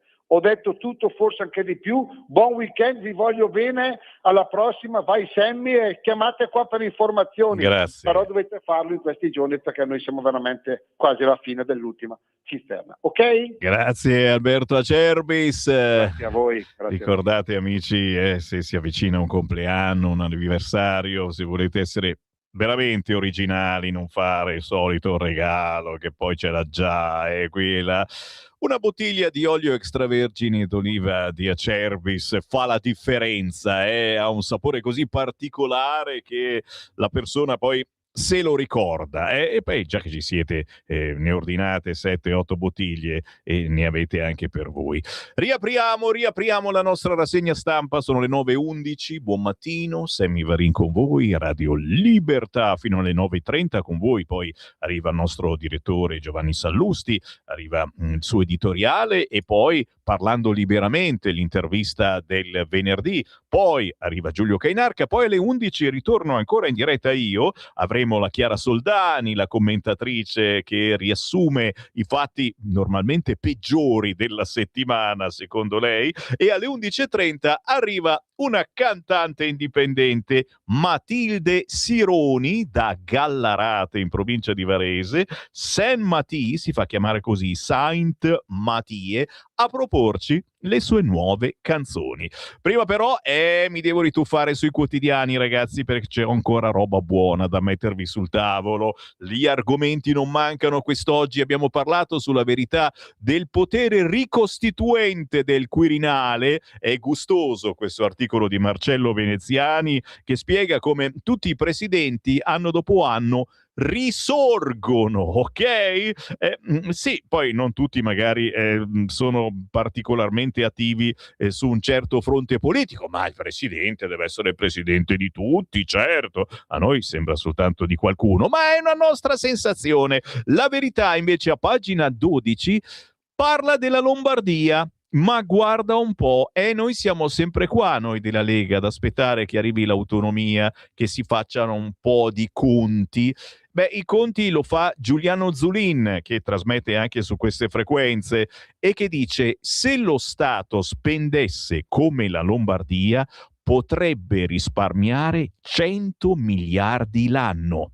A Milano si versano in media 1.641 euro in meno a cittadino. Colmando il gap, taglieremo le tasse per 2.330 euro a testa. Ragazzi, a Bruxelles si combatte per il 3%, il debito pubblico sale, servono soldi per alleviare il caro carburante, ci vorrebbero soldi per tagliare le tasse e dare uno shock al PIL, e come? C'è un numero che il documento della Ragioneria Generale dello Stato pubblicato a inizio anno mette nero su bianco senza troppo clamore. 1,641 euro, 1.641 euro. È la differenza pro capite e media italiana e quella della Lombardia, moltiplicata per i 58,96 milioni di abitanti del paese. Quella cifra produce un risparmio potenziale di 96,8 miliardi di euro l'anno, quasi 100 miliardi, 2 manovre finanziarie, un numero che rovescia completamente la narrazione abituale della spesa pubblica italiana. E qua mi fermo, ragazzi, ma se vi piacciono i numeri e vi piace sentire parlare di autonomia, di federalismo fiscale, di Lombardia esempio per il resto d'Italia, oggi il quotidiano La Verità è tutto vostro, pagina 12. Intanto io apro anche le linee. Dai, chi vuole entrare con me in diretta, entri adesso. Chiami il numero fisso 02 9294 7222, mentre io vi leggo il Corriere. Guerre d'energia, la frenata del PIL, Meloni avvisa l'Unione Europea. Questo è il titolo principale. Entro subito all'interno. Taglio delle accise verso la proroga, sciopero dei tir, si tenta la mediazione. Virgolettato, intervista a Massimiliano Romeo, capogruppo della Lega al Senato. La partita vera è con l'Unione Europea. Gli accordi siano sostenibili, assurdo derogare per le armi e non per aiutare le famiglie. Oggi sul Corriere intervistato Massimiliano Romeo. Le spese per la difesa? Un tema spinoso, e si ritorna sulla battuta fatta di preferire Carlo Calenda a Roberto Vannacci, ma anche quello che è successo l'altro giorno, il famoso 5% alla NATO. È una mozione poi che era farlocca, è stato un errore di Forza Italia, ma che tutti hanno votato perché in effetti non sarebbe male anche abbassare i soldi da spendere per le armi. Torno di nuovo sul Corriere, una soglia più alta per il premio trattativa sulla legge elettorale, qualcosa si muove, ma si ritorna anche su Salvini che lancia un ultimatum ai parlamentari. pagate le quote alla Lega o siete fuori. La lettera del leader. Il partito, la Lega, chiede 3.000 euro a ogni eletto, e questa è una cosa storica che è sempre avvenuta all'interno della Lega. Il Fatto Quotidiano titola "Benvenuti in Israele", naturalmente la fotografia delle percosse ai militanti della flotilla, torture e abusi, il rientro di quasi tutti i rapiti, dicevano "Welcome to Israel" mentre ci malmenavano e ci bruciavano con i taser. Flotilla, i racconti degli attivisti, balbettii di governo e Unione Europea. Più di così io non saprei cosa. Dichiariamo guerra a Israele a questo punto. 0292947222, è arrivato il momento di ascoltare le vostre voci. Pronto? Ciao Sammy, sono Marco da Mantova. Buongiorno. 3 pillole veloci. La prima riguarda il video che hai fatto vedere e sentire del PD a Mestre. Tu l'hai detto e io l'ho pensato quando tu l'hai trasmesso la prima volta. Questo video è stato fatto ad uso e consumo degli italiani, non ad uso e consumo dei bengalesi, perché non avrebbe avuto senso che la persona che parlava lo facesse in italiano, bastava farlo in bengalese e l'avrebbero capito tutti. È vero. E secondo me c'era pure un traduttore lì. 2. Hai parlato della regione Lombardia, che è la regione che spende di meno. Tu prova a pensare, la cosa non potrebbe succedere al sud, dalla Campania in giù, prova a pensare quanti ISE bassi che ci sono da quelle parti. Quanta gente vive con la pensione di vecchiaia senza aver pagato i contributi. E ce ne sono tanti, giù, ma veramente tanti. Quindi ci sono tutti i bonus che vanno a queste persone e se non glieli dai ti fanno davvero la rivoluzione lì, perché c'è qualcuno che glielo dice di fare. Terza cosa, l'Unione Europea non ci aiuterà mai, perché è nata in funzione franco-tedesca e aiutare l'Italia, la Germania con la sua politica dell'austerità, che va bene per l'Europa e non va bene per se stessa, non lo permetterebbe mai, in quanto l'Europa è nata per permettere alla Germania di esportare facilmente fuori, distruggere le economie continentali degli altri paesi a favore della propria. Per questo gli serviva il petrolio e il gas russi e l'euro come moneta, perché moneta debole rispetto al marco. Peccato che poi gli è andata male, perché qualcun altro ha pensato bene di fargliela pagare. E non siamo stati noi, ma sono stati gli Stati Uniti che venivano riempiti da prodotti tedeschi. Grazie Sammy, ciao. Grazie a te, buon voto per domenica e lunedì a Mantova si vota e anche in molte altre grandi e piccine città d'Italia. Guarda il titolo del Tempo, eccone un altro, "Dacci oggi il nostro jihadista quotidiano". Dopo Modena e Firenze, ecco Cosenza, un 28enne tunisini condannato a 6 anni per terrorismo, propaganda ISIS, manuali per ordini, indottrinamento, reclutamento, legami con ambienti salafiti jihadisti, era sbarcato clandestinamente in Italia nel 2022, ma gli struzzi continuano a nascondere la testa sotto la sabbia. Questa è la partenza del quotidiano Il Tempo. Pronto? Buongiorno signor Sammy Lisetta. Buongiorno.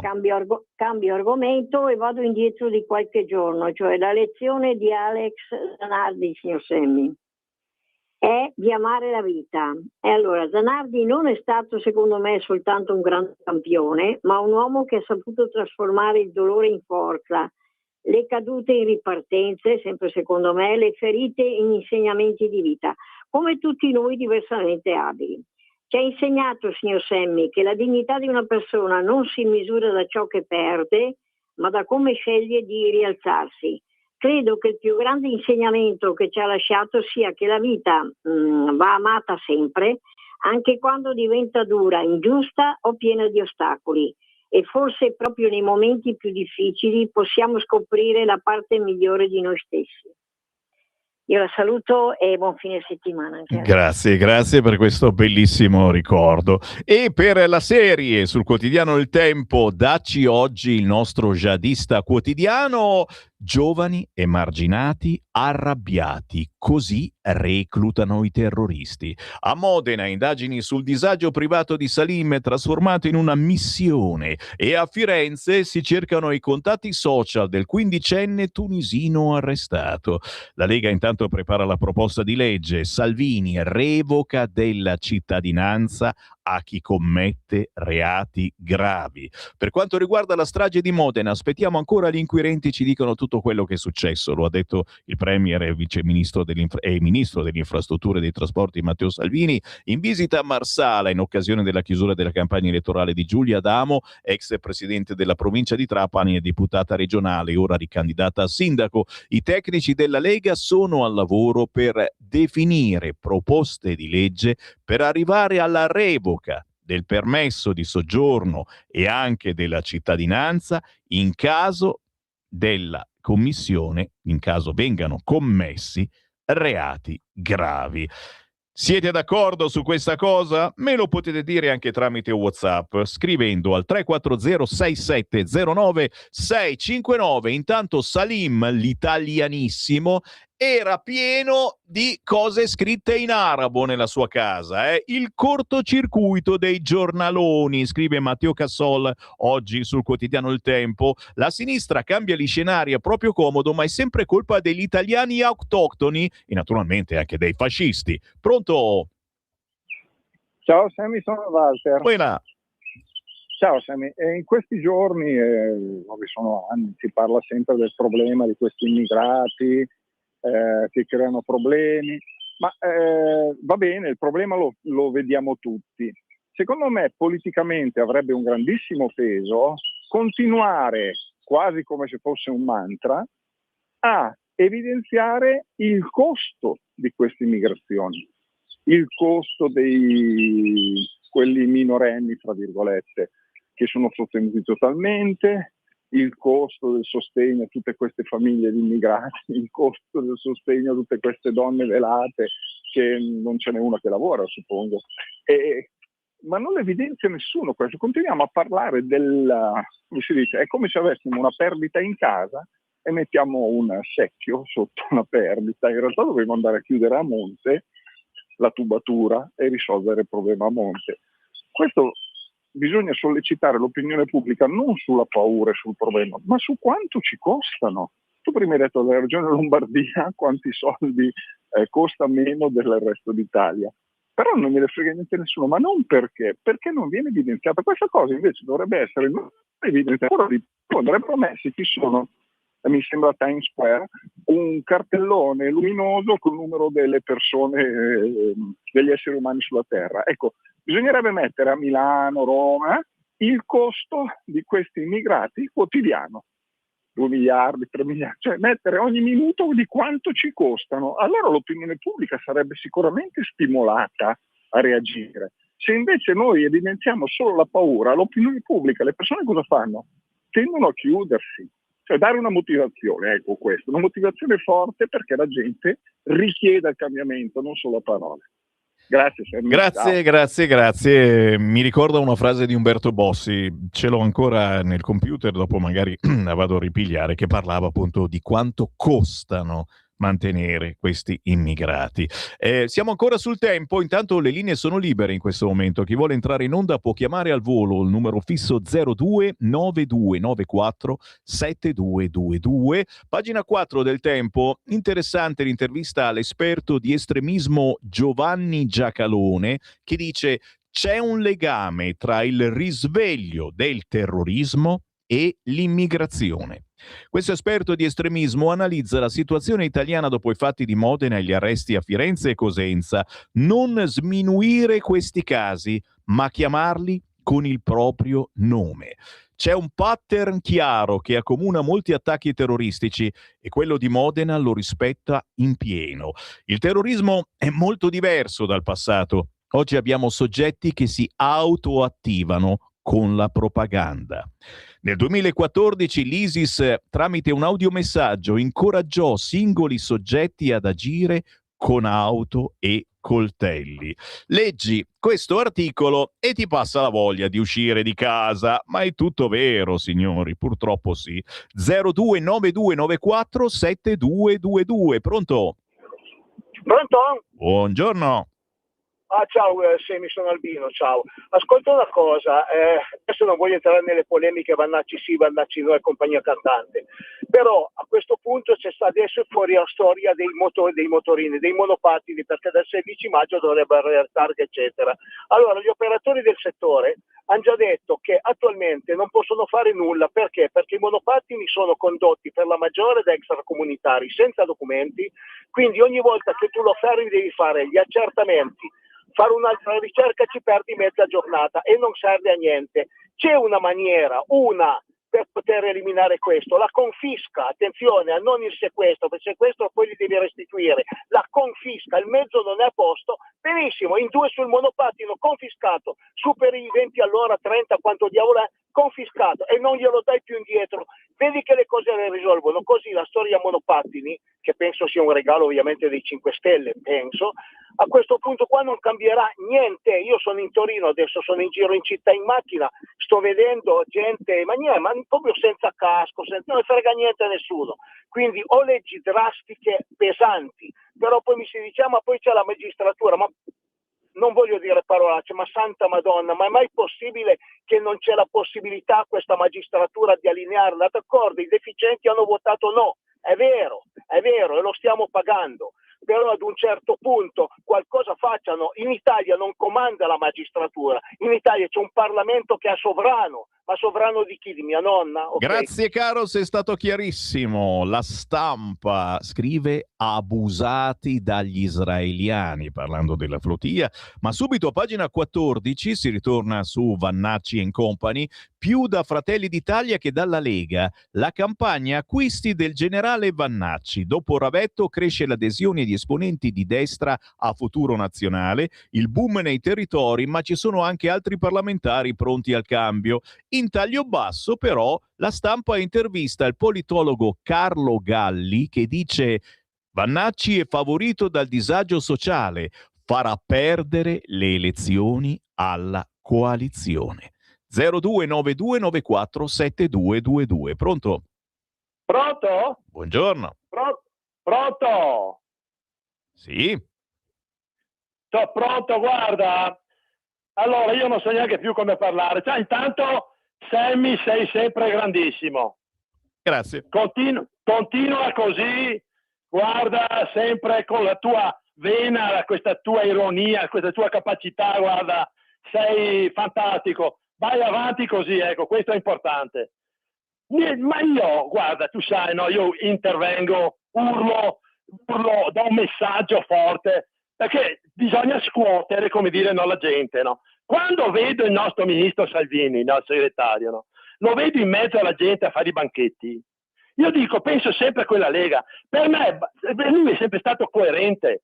Io ammiro questa coerenza. E questa è la mia Lega, la coerenza.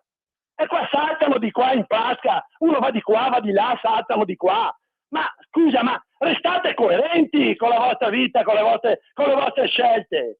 Se votate Lega, siete liberi. Non lasciate incantare da sti video, da tutti sti messaggi, perché vi vogliono proprio fare un lavaggio della testa, soprattutto nei confronti dei giovani. Restate liberi, votate, andate avanti con la vostra vita, con le vostre attività. Noi guardiamo sul nostro il nostro governatore, 33 anni, è in mezzo ai giovani. Ai giovani, state in mezzo alla gente, vivete la vostra vita, non pensate sempre ai grandi problemi del mondo, vivete la vita in mezzo alla gente. Grazie, ma certamente soprattutto, sai, fa pensare il fatto che esci dalla Lega e poi vai in un partito che dice le stesse cose della Lega. Sono le 9:30, signori. Giovanni Sallusti è già fuori che aspetta il suo editoriale, le sue interviste, poi Giulio Cainarca e poi alle 11 ritorno io. Grazie a Simone, a più tardi. Avete ascoltato